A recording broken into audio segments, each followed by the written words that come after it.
Hari Om, Om Shanti, Shri Krishnaya Namaha, Yogeshwaraya Namaha, Govindaya Namaha, Govardhanaya Namaha, Aniruddhaya Namaha, Pradyumnaya Namaha, Krishnam Vande Jagadgurum. In this divine production, let's just touch on the very first and the very last shlokas of Srimad Bhagavad Gita. Both of the shlokas, both of these stanzas were not uttered by Lord Krishna or Arjuna. However, they were uttered by King Dhritarashtra and the commentator Sanjaya, who revealed all the happenings on the battlefield, the Kurukshetra battlefield, before the war began until the end of the war. Sanjaya could see everything with his divine eyes, the divine vision provided by Vedavyas. He had that grace from Bhagavan himself. Vedavyas was an incarnation of Lord Krishna or Lord Vishnu himself. Dhritarashtra had to get that vision, but he refused. He was kind of feeling guilty to get that divine vision from Vedavyas. Eventually, Sanjaya had that grace, that opportunity to view everything, what was going on the battlefield. He could narrate as is that Bhagavad Gita and every nitty-gritty detail of the Kurukshetra war that took place between Kauravas, representing the unrighteous forces, the evil forces, against Pandavas, the righteous forces, the goodness forces. So, all in all, it was a war between good and bad. Good represented Pandavas along with Lord Krishna, who was chosen by choice by Arjuna and Duryodhana. Duryodhana got Narayani Sena, and his army was 11 Akshaunis, about 2.5 million. And Pandavas consisted only 7 Akshaunis, equivalent to 1.5 million force. So let's come to the very first shloka uttered by Dhritarashtra, and then the last shloka uttered by Sanjaya himself to reveal his true opinion to the king, Dhritarashtra.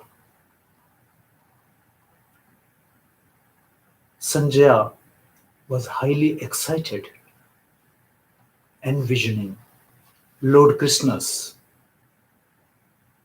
Virat Roop, that cosmic form revealed to Arjuna, and due to ecstasy, his hair on the body was standing on end. He was so appreciative. He has seen all the magnificence of the Lord.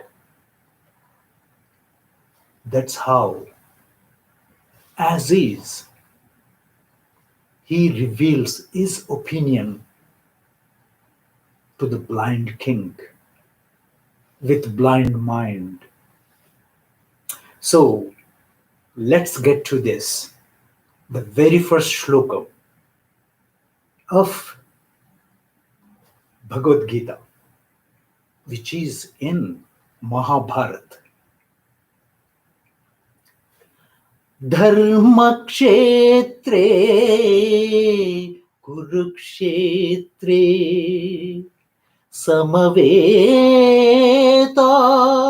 Yuyutsava Dharmakshetre Kurukshetre Samaveta Yuyutsava Mamaka Mamaka Pandavaschaiva Kimakurvata Sanjaya Mamaka Pandavaschaiva Kimakurvata Sanjaya ah, ah, ah.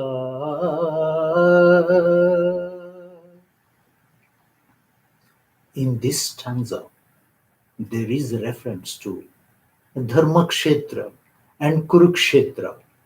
Dharmakshetra does mean in the field of righteousness. Kurukshetra does mean the field of activities. It's like just our body.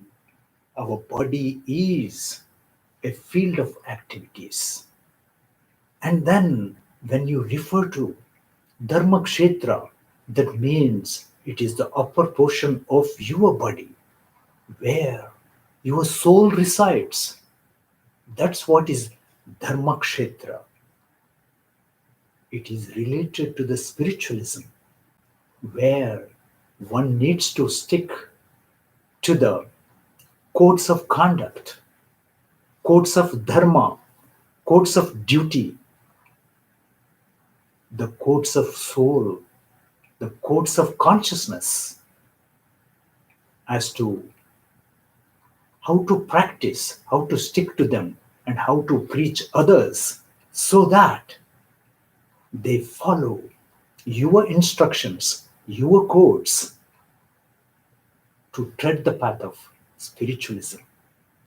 But you see, this very word was used by Dhritarashtra, who was ruling Hastinapur in India. He was blind. He was a blind-minded king, not only naturally blind that he could not see anything, but his mind was also blind due to his attachment to the kingdom, to fulfilling his worldly desires, his selfish ends. He stuck to the throne. He never wanted to give up because of selfishness. He could never think beyond fulfilling his own worldly desires. His wife, Gandhari, was also blind by choice. She put a blindfold over her eyes. She was like intelligence, serving as intelligence to the blind-minded king Dhritarashtra. So both were blind. How could they rule Hastinapur? As an emperor, he was ruling many kings under him at the time. So all in all, he was driven by karma, the worldly desires. He was never thinking of the righteousness, that dharma, the codes of conduct.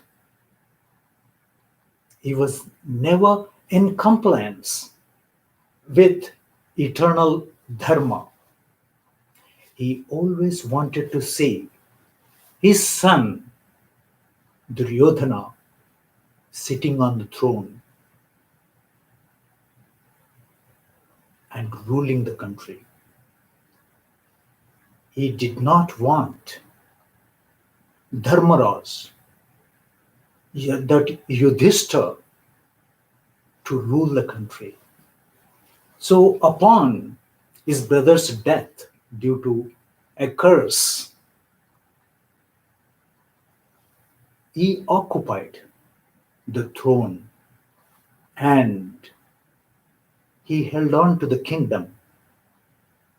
He held on to the kingdom very strongly. He was upholding only his desires. He was only upholding the kingdom of desires, not the Dharma Kshetra. He never followed the codes of righteousness. Dharma Kshetre Kurukshetre Samaveta Yuyutsava. In that Dharma Kshetra, where Kurukshetra is there, where the warriors fight the war, and my sons and Pandu's sons, he implied here that selfishness, that possessiveness that he called those 100 sons as his own sons and the others as just others.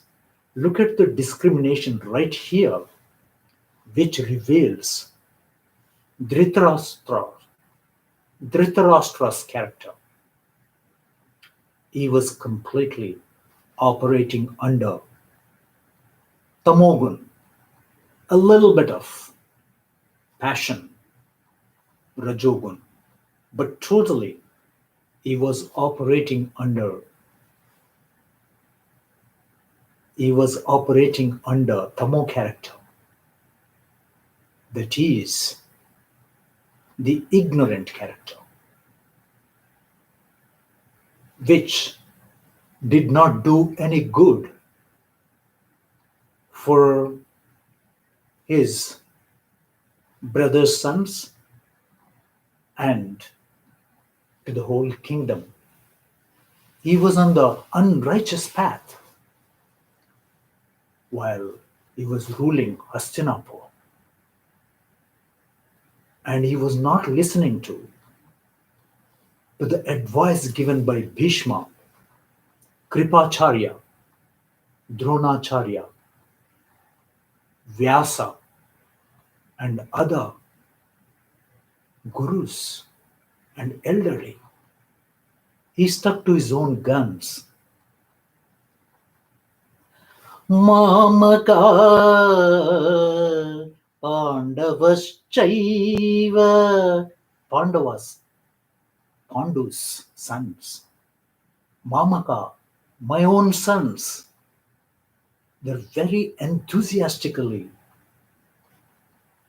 They gathered there on the field of Kurukshetra to fight the war. Sanjaya, Kimakurvata pa Sanjaya.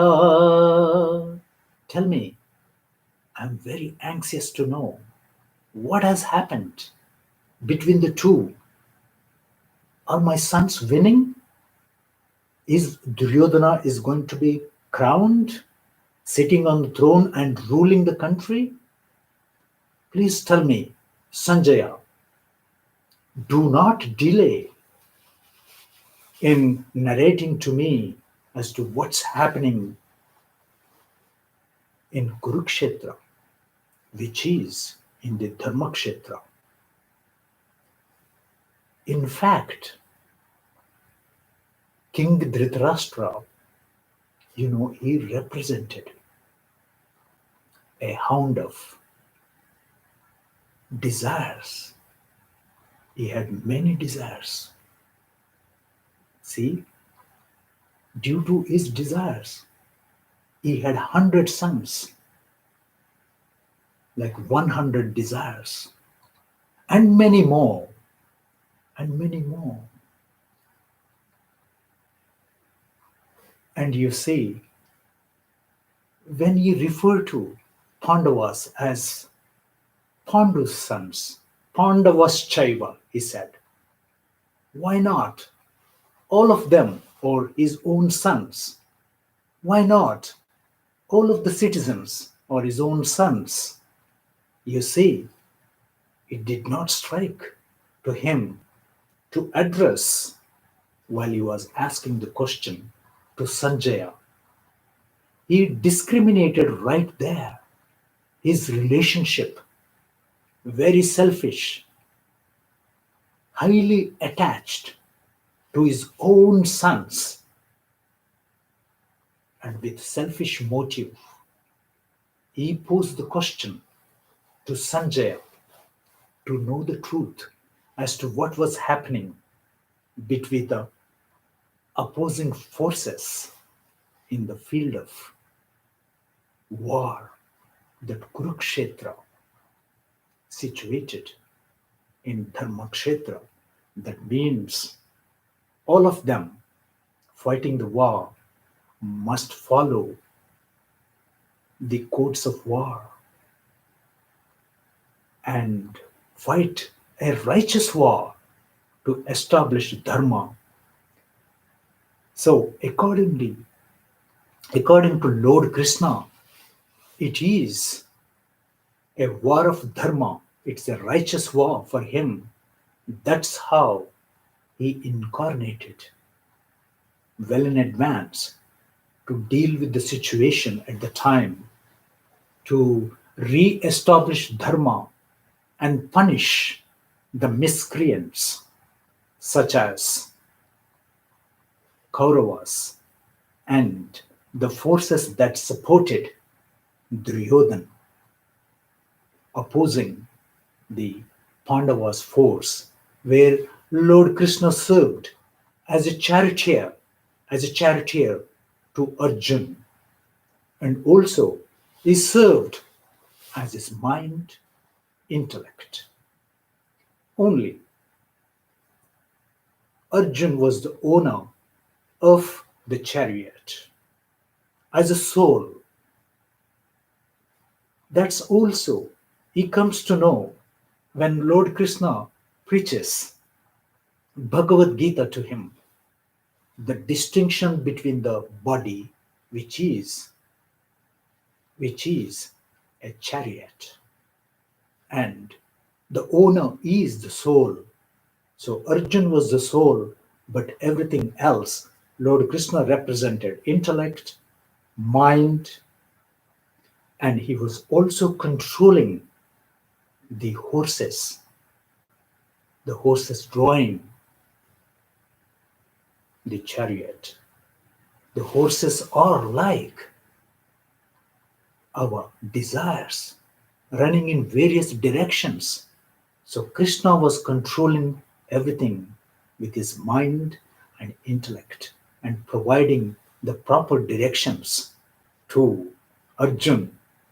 All these things should have come from Arjun, but Arjun himself, he learned for the first time as to what is the distinction between the soul and the body, the materialism and spiritualism, all of these were taught to Arjun by Lord Krishna, the Yogeshwara,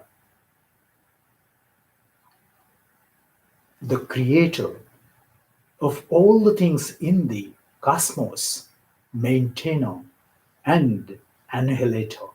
Lord Krishna is. So, in the very first stanza of Bhagavad Gita, you have this word Dharmakshetra, Kurukshetra. So, in compliance with Dharma, that means righteousness, you carry out your prescribed duties. Lord Krishna always encouraged one to do one's own prescribed duty. It is highly important to fulfill one's duties, the prescribed duty, so that one can purify oneself and tread the path of spiritualism to get to Him. Now, let's get to the last one, uttered by Sanjaya,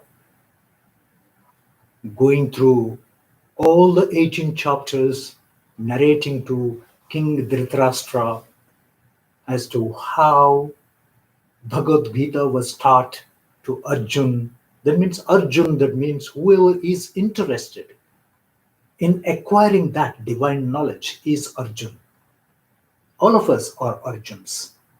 We are learning every day from the scriptures, from Gita, from Upanishads, and other sacred Hindu scriptures. Always learning. There is no stopping at all until one realizes oneself as the soul energy and then unites his or her consciousness with that of the universal consciousness representing Lord Krishna, Lord Shiva, Lord Rama, or any other incarnations of the Almighty. That Mahabharat, the great illumination which is within you, within your head, at the top of your head, in that Sahasrara chakra, which is very, very close to your realized point, that Agna chakra, third eye chakra, where you realize yourself as the soul energy, but not the body. Then only you will have achieved your most sought after goal, to be at peace and experiencing bliss forever, serving at the lotus feet of Lord Krishna. What else you need? You do not need anything else. Otherwise, you could be in trouble, going through the same rigmarole of samsara, all the miseries, all the maladies, all the worries, all the sansaric responsibilities. Now, we do not want to go through this. That's how the Lord has given us the opportunity to have this body, human body, and realize yourself and realize Him. That's it. That actually you hit the home run. You will never come back. You will never go back to the school again. Face that fail, pass situations, competitions. Nothing. You will become as good as the Lord. As good as the Lord. And always at peace and bliss. That true happiness. That's what we all need. Let's strive to achieve that. But you see, the only technique that works well when compared to all of the techniques is performing churning process, that churning process we talked about. Internal pranayam is the answer. Okay, anyway, let's get to the shlok uttered in the end by Sanjaya. Yatra Yogeshwara Krishno Yatra Partho Dhanurdharaha Yatra Yogeshwara Krishno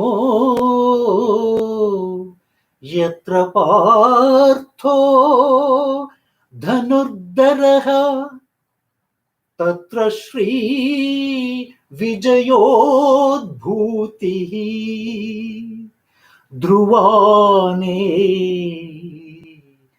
Tirmatirmama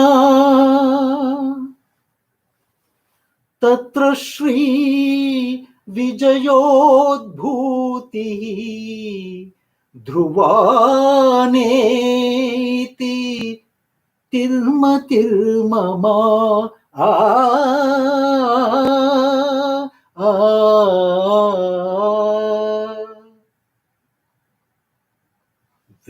there is a Lord Krishna, the Ishwar of Yoga is the Lord of meditation. And wherever there is Arjun, who is ready to embrace knowledge, divine knowledge, acquire that knowledge with pure mind and intellect, there it is guaranteed to find treasure, unending treasure, victory, power, opulences, morale, political justice, financial justice. All of them in abundance you will get to see. And there is no doubt about it. This is my opinion, O Rajan. This is how Sanjaya expresses his ultimate opinion after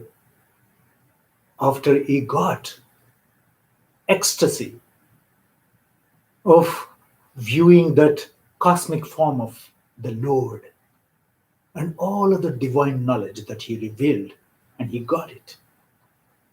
He also narrated everything to him so that Dhritarashtra did not miss even a little bit.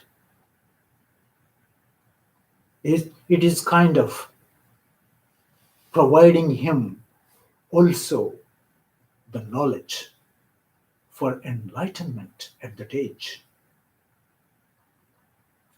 So, herein we heard the words from both the stanzas, like Dharma Kshetra and Sanjay's utterance. In the end, he said, Mama Dharma. That means my duty. Whatever duty I do, or any Arjun does, male or female, it has to be in compliance with dharma, righteousness, codes of conduct, authored by the Lord himself, Lord Krishna. In compliance with the dharma, you carry out your duty, your karma. Then you are home. You get abundance of peace and bliss. But you see, let's not forget about the technique, that internal pranayam, where you can create by nasabhyantaracharinav. That technique, you remember? Using the uvular platform to create vacuum and balancing apana and prana here in the bhrukuti. And when you are doing that exercise, that mantram, that churning process, you create Om, that monosyllabic sound, the very first word uttered by the Lord to help create the cosmos, the dream world of the Lord. Through Om, all the perishable worlds got created.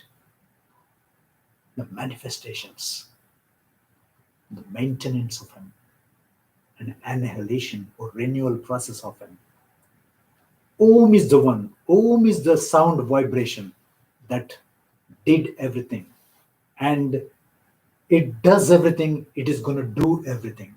So in your own body, while balancing your prana and apana in the bhrukuti, here right in the center of your eyebrows, you are creating that Om sound. Use that Om sound as the bow. Use that Om sound as the bow. And then use your mind as an arrow and shoot right here in your bhrukuti. That means realize yourself as the Atman energy, part and parcel of the Lord himself, that absolute Mahabharat, that great illumination we have been talking about. That's the abode of Lord Krishna, Lord Shiva, Lord Rama, if you like. That's your main goal, the 1,000-petal chakra. That plexus you got to reach. Then you are home. You will not come back. You will not come back to this planet again or any other planet in any other universe. You want to be at the feet of the Lord, serving Him forever, and mind that He might choose you to send back unto the earth on a particular mission to preach the compliance of His knowledge, His teachings, that eternal Dharma is in compliance. All the quotes in Him, all the quotes in the Vedic scriptures are in compliance of what you do, your prescribed duties. Then only you will have achieved your human goal. So let's do it. Krishnam Vande Jagadgurum. Hari Om. Om Shanti. Swasti.